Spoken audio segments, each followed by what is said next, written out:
गंजाम जिलार आसिका block अंतर्गत खड़ाभाग और चेरमारिया ग्राम मध्य भागरे थिबा पाकिडी पर्वतर पाददेशरू झरी आसुछि एक सुंदर झरणा।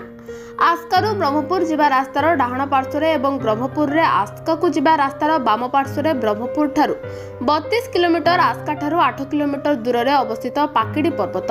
एहार पाददेशरू प्रवाहित झरणाटी लोकलोचन को आसी पारेनी सत, किंतु एठिकार प्राकृतिक परिवेश बेस मनोहर और अति सौंदर्यपूर्ण। एठी झरणार मजा नेबा सह प्राकृतिक सौंदर्य को उपभोग करुछंती पर्यटक। आखपाख गाँवर लोक मैंने एठी बनभोजी करी मजा नेबा सह झरणा पानी को चाष कार्य व्यवहार करिथांती। एही पाकिडी पर्वत रे मयूर बहु परिमाण रे देखिबाकू मिलुथिबा जोगु मयूर रानी पाकिडी पहाड़ बोली मध्य कुहाଯାଏ। सतरे सुंदर झरणा सांगको मयूरर नृत्य बहुत मनोरम।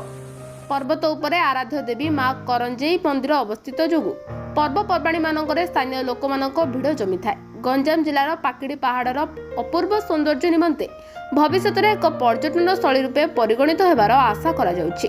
गंजामरू जिला प्रतिनिधि विकास कुमार महापात्रक रिपोर्ट, ए न्यूज ओडिया।